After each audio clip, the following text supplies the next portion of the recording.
The thing about the fact of the matter is I integrate and assimilate my surroundings. And I've got to swallow it, I've got to digest it, and I've got to ingest it. And it changes me as a result. Garbage in, garbage out. I think that's, I think I can quote Jack LaLanne for that one. God, he was a badass.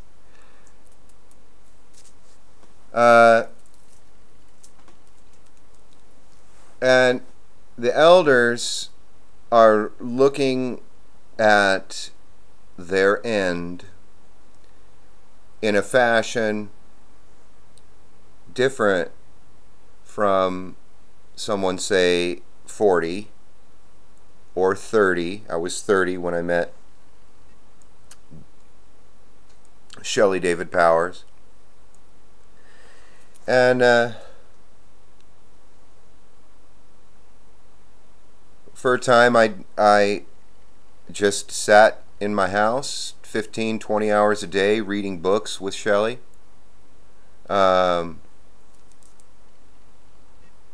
Then I came across one realization in the books, a term for mental health as multiple and various relationships.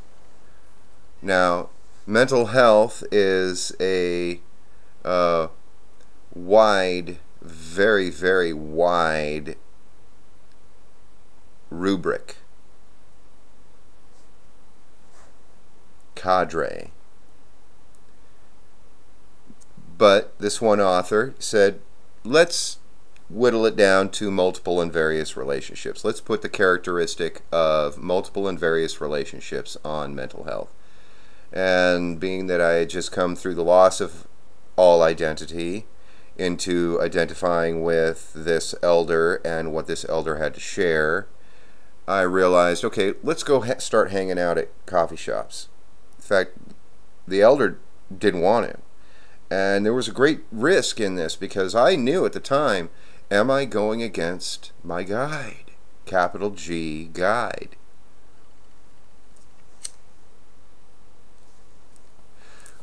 Because my studies up to that point had initiated me into the archetypes, Carl Jung being one of them. And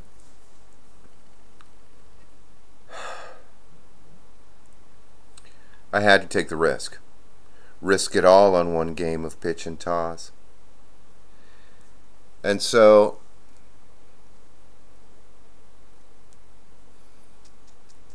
that elder went to the side, but a new family was built, a coffee shop family.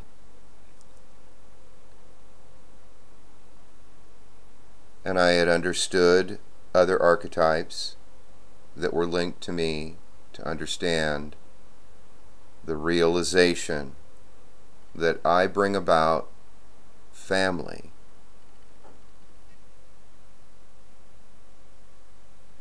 Cancerians, I'm born July 3rd.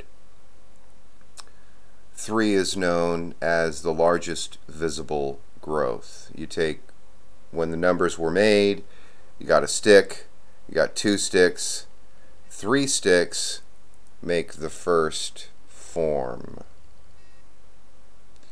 The largest visible growth. Visible, meaning tangible, that which exists in space and time. This has to do with entelechy, possibility, actuality. I can make actual in the field of space and time the largest visible growth. I have the potential, the potentiality to do so. However, one should act intentionally, not just potentially. Anyway,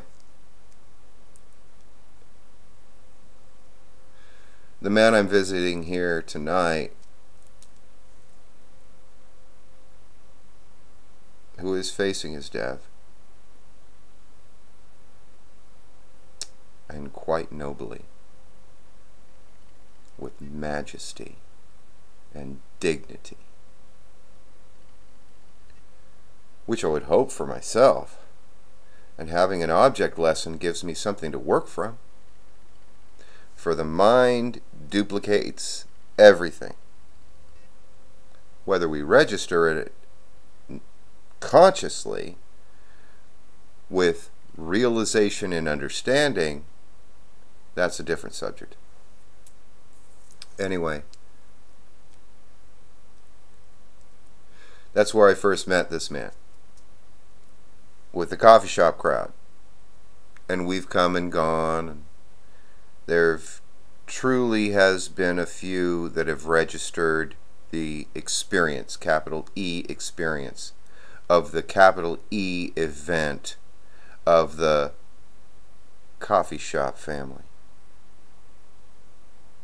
And the ones that recognized this were the ones that came from afar. There's something about new experiences that awakens something in us.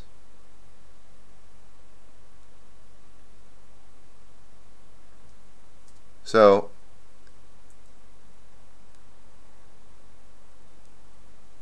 I also met my second elder there, twice my age, also a lifetime servant, retired from the military, was in Japan, married his wife there.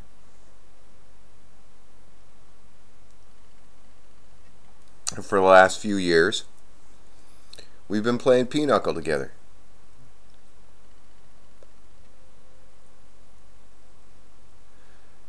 Another excellent object lesson.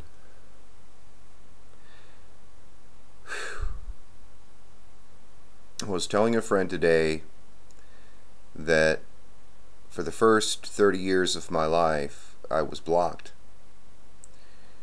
And it didn't matter how much effort I made, there were blockages, limitations. And then something astronomical, perhaps, occurred, and I was initiated into the mysteries, as I'm still going through.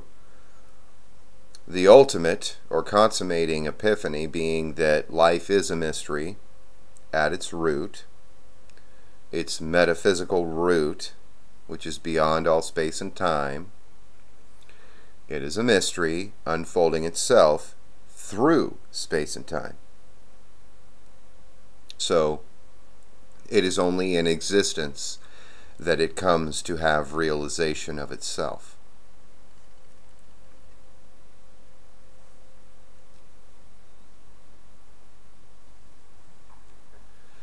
I remember a line in a poem I wrote, "Live while you have the living in you, breathe while you have the lungs to breathe." Something along those lines.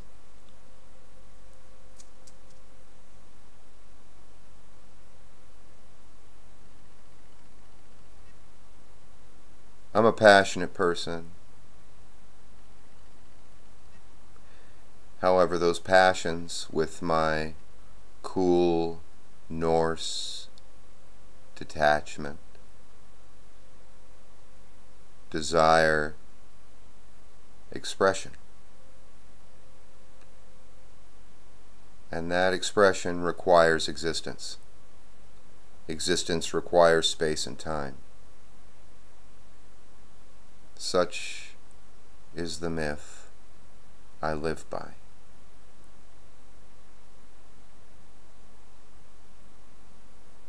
Something important there.